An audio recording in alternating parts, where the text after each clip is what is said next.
1910. An airship rose to applause and never found a field again. They called it a demonstration, but treated it like a promise. In September 1910, a wheat stubble field near Chalk Cliffs became a hangar by persuasion. Canvas sheds, tarred boards lettered in lamp black, a rope gang sworn to obey wind. The airship Asterion, silk envelope doped to a dappled sheen, ash lath keel, a narrow gondola like a lacquered coffin, lay quiet as a chapel before evensong. Mechanics daubed seams with soapy water to hunt treacherous bubbles. A barograph with a fresh paper drum waited to make the sky keep its own diary. The townsfolk came by bicycle and boot, paying in curiosity. A constable tried and failed to keep children from the guy ropes. Engine man Bell bled air from the fuel line. Operator Latimer wrapped the aerial with twine. Deckhand Rush tested the sand valve and apologized to the ground. Someone said Zeppelin, and someone else corrected him because names are borders. Asterion was English, experimental, temperamental, and therefore loved. At 6:12, the petrol motor found its beat. The ship rose with the reluctance of a patient who knows the regimen works and hates it. Hats came off by superstition. A child pointed at the envelope and called it a cloud learning manners. Over the hedgerows, a telegraph clerk shaded his eyes and began, in his head, a message he never sent, because in that first half-mile the ship obeyed every decent rule. She trimmed, took her heading along the coast, paid out exhaust like ribbon, and did not embarrass anyone. Then the field turned quiet in the way empty barns are quiet. Rope marks lay in the grass, like equations already solved. Falk's notebook on the trestle bore a penciled word that began and did not finish. Land --. The pigeon crate's door, pinned for a triumphal release, stayed pinned, forgotten in the tidy confidence of schedules. From the cliff path, the motor dwindled to rumor, from rumor to a hum, from hum to a feeling in the ribs that might have been weather. Asterion left the page and entered the margin.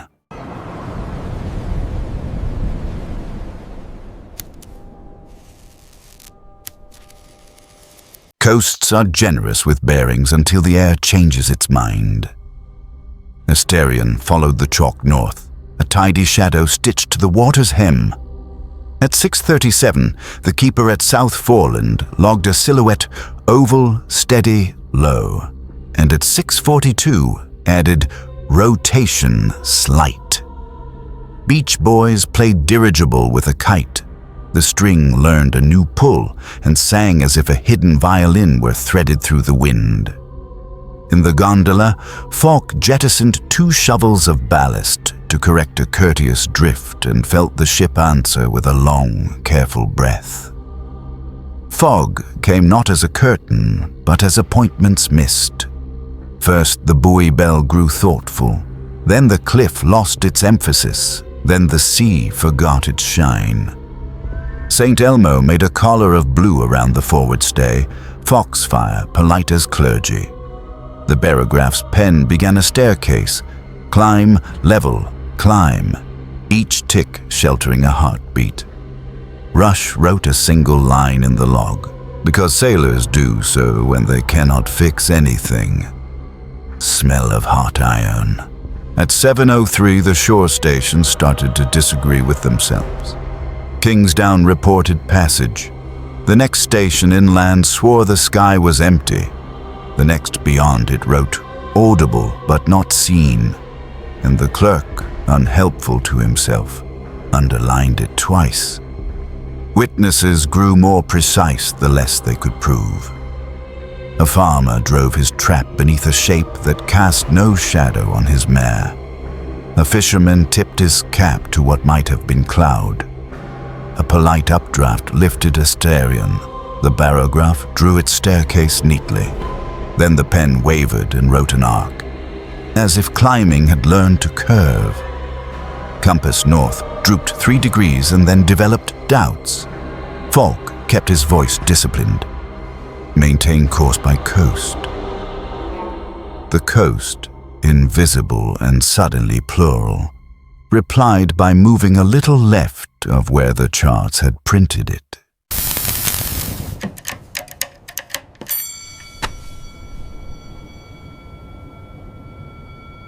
Wireless prefers certainty and grudges romance. Latimer's Marconi set, strap-bound to a shelf punched 1 hole too late, threw its spark and flung Morse into weather that answered with its own syllables. Position by habit, bearings by hope, all well by professional courtesy. South Foreland received dashes thicker than it had sent, and a faint secondary tone like a glass sung with a wet finger. Between 7:20 and 7:26, the keeper wrote thrice, signal present, letters absent. At 7:29, the lifeboat station heard the call that is not a call, a long tone that refused to break into characters. A mile inland, a gardener's illegal crystal set sang that same note into a kitchen where nobody believed in airships. A ring of frost formed on the inside of the forward pane. Cold where no cold lived, and Rush wiped it with a sleeve more carefully than he knew. Falk ordered altitude reduced. The elevator wheel answered with tact and little effect, as if the ship were considering the advice rather than taking it. The compass returned to its duty and then, shy, glanced sideways again. "Captain," Latimer said, "because good procedure mentions rank when awe intrudes. We are heard and not read." Falk, who had never loved adjectives, wrote anyway. Void between letters. The word looked peculiar and then ordinary. Spark failed, returned, failed. The battery smelled of vinegar and pennies.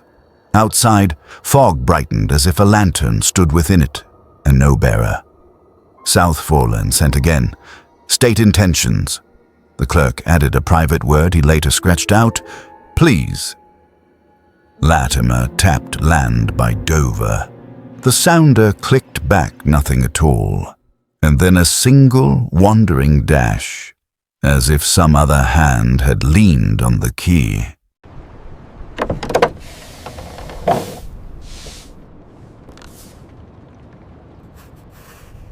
Every flight carries more than the list admits. Asterian's manifest named Falk, Rush, Bell, and Latimer. The shed ledger, consulted later, noted 5 lunches issued and an extra life belt checked out and not returned. In the gondola, the wicker seat at the aft bulkhead bore a quick, deliberate dent, as if a person had learned its shape and then agreed to be still. Latimer found a short, dark hair caught in the slit of a screw, none of theirs, and pressed it into his pocket notebook because evidence that will not introduce itself still deserves a page. At 7:41, a voice traveled the speaking tube from the engine room in a tone Bell did not recognize as his. Keep her light.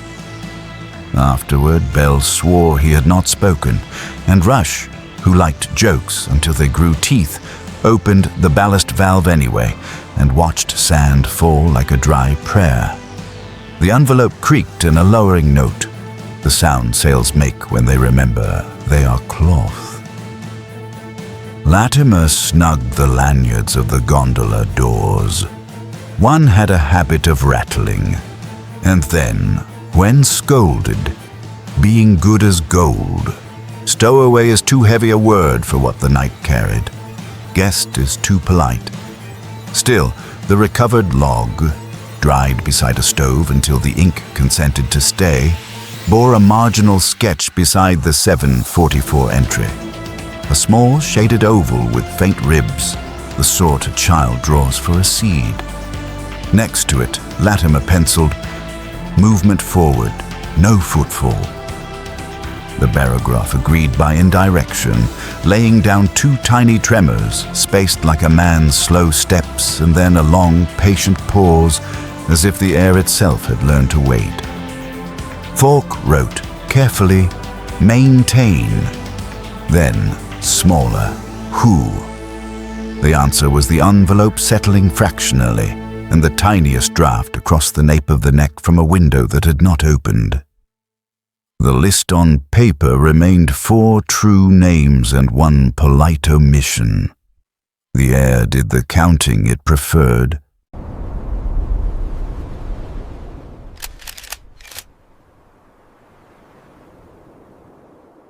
By 8, the coast had rehearsed daylight and given it back. Reports multiplied the way rain does. A customs man near Deal described a dark almond with a net about it, turning, then not, and his mate amended almond to seed and then to nothing in deference to dignity. A farm wife at Ripple swore the airship lowered a rope that made her hens go silent. By morning, the rope had decided to be a willow switch. On the downs, a constable found 2 parallel grooves in the dew curving into each other and quitting, as if skids had tried on the field and changed their mind. The lifeboat put out twice and brought back only weather. Destroyers printed authority on the horizon with smoke. A telephoto camera on the cliffs took 3 frames of a shape that belonged to the inside of a lid, blurred, certain, already historic. The negatives showed something the prints could not keep, a rim of pale along the leading curve. Not reflection exactly. More like frost lining a breath. At 8:17, a boy found the barograph drum in a hedgerow, brass warm as if it had been arguing. The paper recorded altitude politely until 7:52. When the staircase became curve and the curve tightened until it drew itself again and again in a coil the width of a coin. At the center, the pen tore the paper and then, improbably, continued on the metal beneath, scratching an invisible spiral one mostly feels with a fingertip. The boy returned the drum at noon with the look of a child who has held a clock and learned that time has teeth. Searchers walked stubble that had refused to flatten. Pigeons sent late came back sooner than scents allowed and sat on the shed roof, waiting to be useful. By evening, the reports had sorted themselves into faiths. Seen, heard, felt, and nearly. All were true and insufficient. The wind wrote one last line across the grass, and then signed nothing.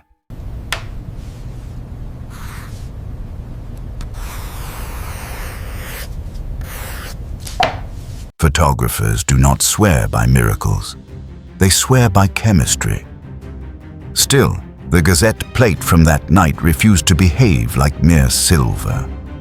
Under the red lamp, the cliff appeared, the sea like vellum, the smear of a gull. And then the airship arrived, without negotiating with tonality. Not black, not white, but the particular dark of lacquer taught to be light. Along its flank marched a short belt of pale marks, as if stitching had learned letters and chosen not to say them aloud.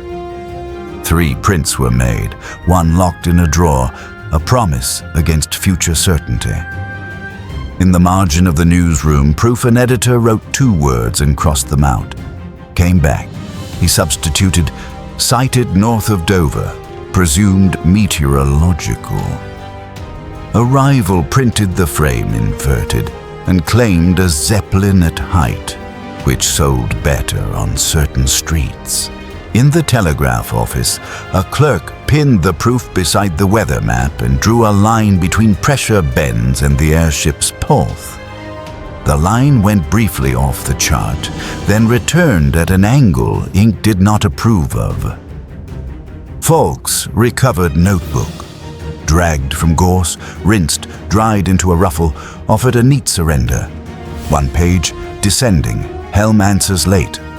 Next, field, circled, erased by damp, and written smaller, field.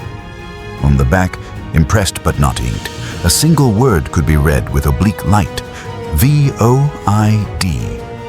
The chemist, sensible man, labeled his plates, refused interviews, and added a note in the lab book that nobody else has understood. Halation present where source absent. Proof is a tool. He disliked its use, but kept it polished. The plate still shadows the room when opened. A seed against milk, rimmed very slightly with winter.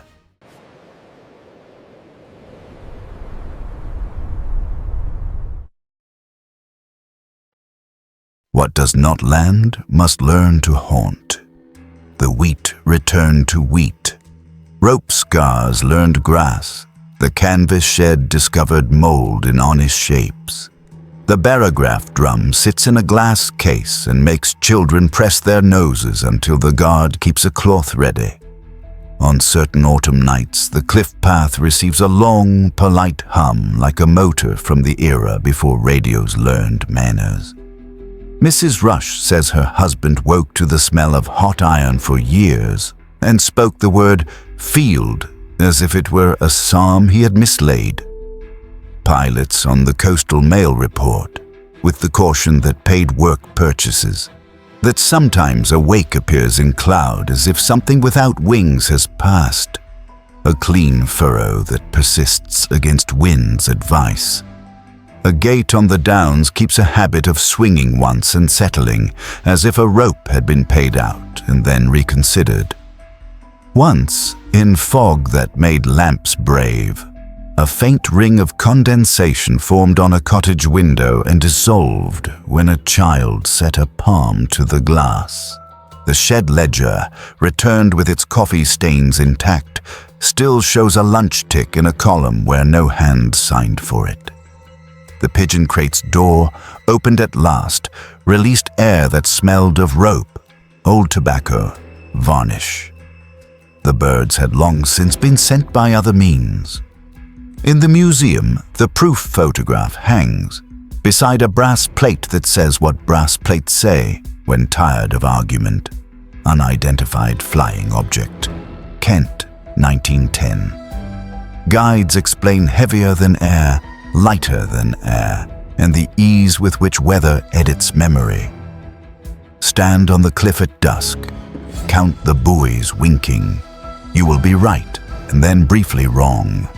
The wind will learn a single low note and hold it without showing a source.